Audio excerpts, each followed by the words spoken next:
दोस्तों नमस्कार, मैं अजय पत्रकार। अरविंद केजरीवाल का अब जेल जाना निश्चित है। उनके जेल जाने की उल्टी गिनती शुरू हो गई। हालांकि अरविंद केजरीवाल ने का जो गुनाह है, शराब को बिकवाया और उस पर दलाली की, कुछ लोगों को फ़ायदा उठाया, उसमें कमीशन लिया, रिश्वत ली। ये बाकायदे प्रमाणित करके विद प्रूफ उनके खुद लोगों ने बताया और सबसे बड़ी देश की एजेंसी सीबीआई ने सिद्ध किया।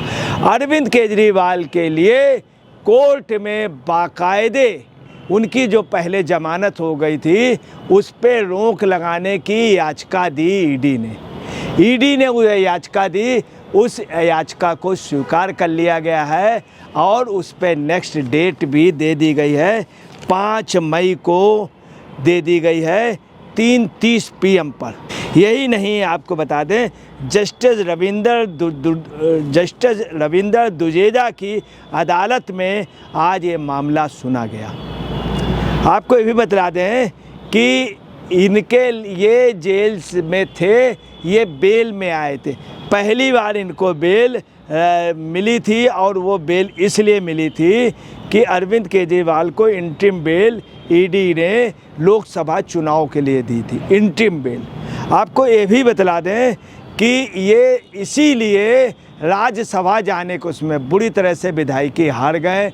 और यही नहीं, इनके सारे पावर, ये चूँकि भ्रष्टाचार के आरोप थे, इनसे छिन गए थे। ये जब मुख्यमंत्री थे, दस्तखत नहीं कर, तब इन्होंने आप पार्टी और जनता के दबाव में जब उन्होंने कहा, जनता का ये था कि आप इस्तीफ़ा दे दिए चूँकि आप इन्वॉल्व हैं, तभी हटे थे। मुख्यमंत्री पद से भी गए, खुद विधायकी हार गए, पूरी पार्टी हार गई, शीश महल चला गया, दिल्ली की सरकार चली गई। अब ये पंजाब की सरकार को गिराने में लग गए। वहाँ से राज्यसभा जाना चाह रहे हैं, राज्यसभा भी नहीं जा पा रहे हैं। मगर ऐसा लगता है, लोगों का ये कहना है कि इनके गुनाह की वजह से ये जेल जाएंगे। आपको ये भी बतला दें कि विशेष अदालत ने अरविंद केजरीवाल को नियमित जमानत दी थी। वहीं सुप्रीम कोर्ट ने जुलाई में अरविंद केजरीवाल को इंटरिम बेल दी थी लोकसभा चुनाव। मगर विशेष अदालत की नियमित जमानत के बाद आपको बतलाना है कि हाई कोर्ट ने उस पर रोक लगा दी थी, हाई कोर्ट ने। अब आपको बताना है, दिल्ली हाई कोर्ट ने ईडी की याचिका पर सुनवाई की और सुनवाई पे आप संयोजक पूर्व अरविंद केजरीवाल के लिए तमाम आरोप लगाए गए कि इनकी जो जमानत हुई थी इसको रद्द किया जाए, मतलब ये दोबारा फिर जेल भेजा जाए। जस्टिस रविंदर दुजेजा जी के यहाँ इसके पहले भी 17 जनवरी को अरविंद केजरीवाल के वकील ने ईडी की याचिका का विरोध किया था और उनके वकील ने ये कहा था कि अदालत पर कार्रवाई पर रोक लगाने की अपील की थी। और यही नहीं, ईडी के सीनियर एडवोकेट जुएब हुसैन ने सुनवाई स्थगित करने के लिए कहा था। तब इसमें x solicitor general SB Raju चूँकि उपस्थित नहीं होते, इसलिए उन्होंने कहा था कि अभी सुनवाई इसके बाद में कर लीजिएगा। ये ईडी के एडवोकेट जुएब साहब ने कहा था, जुएब हुसैन ने। वहीं पे कोर्ट में अरविंद केजरीवाल के एडवोकेट विक्रम चौधरी ने उस समय स्थगन का विरोध किया था।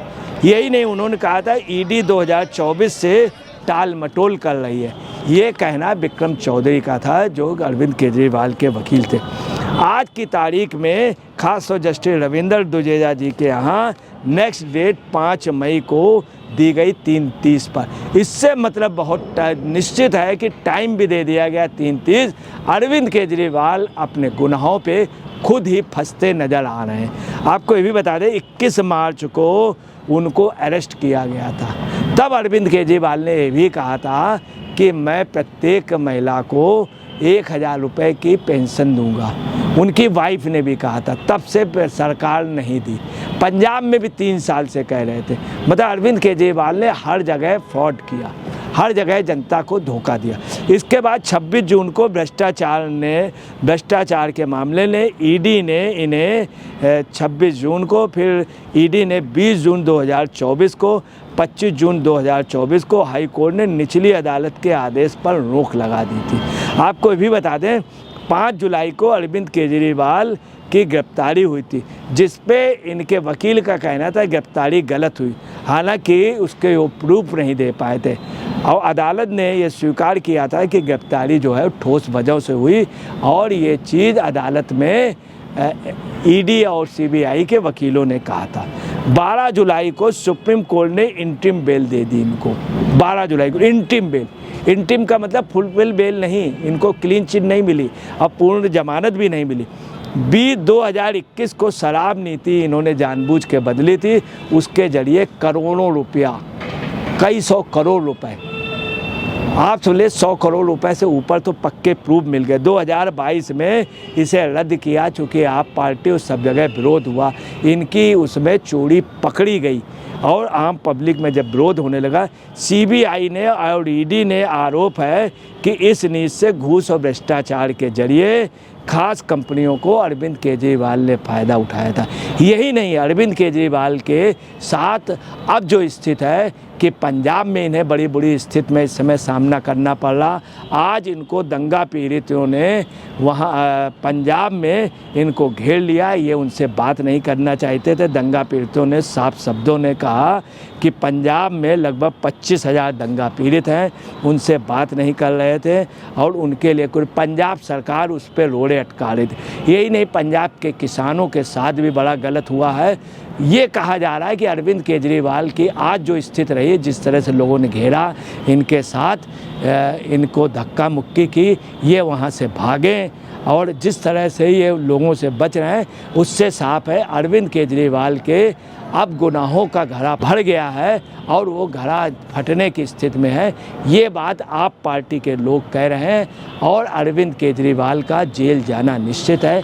यही नहीं, आप पार्टी के लोग कह रहे हैं अब ये आपदा हो गए हैं, और इनको किसी भी सूरत में पंजाब से राज्यसभा ना भेजा जाए, ना विधानसभा भेजा जाए, ये जेल ही जाएंगे। यही नहीं, मान भी इस बात को महसूस कर रहे हैं। आप पार्टी के तमाम मंत्री कह रहे हैं, अंदर अंदर वो कह रहे हैं कि इस मामले में wait and watch, Kejriwal Rajya Sabha से पहले जेल चले जाएंगे। इन सब बचने के लिए ये राज्यसभा सदस्य जाना चाहते हैं। अब कितना ये सफल होते हैं, मगर ये है कि केजरीवाल के गुनाहों की सज़ा निश्चित होगी, चूँकि बहुत बड़ा गुनाह है, बहुत जगह भ्रष्टाचार के इनके तमाम मामले।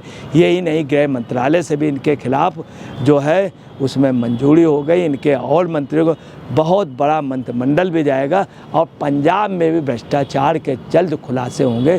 शायद देश के सबसे बड़े भ्रष्टाचार के पार्टी के ये जनक माने जाएंगे, और ये जल्द ही जेल जाएंगे। दोस्तों नमस्कार, मैं अजय पत्रकार।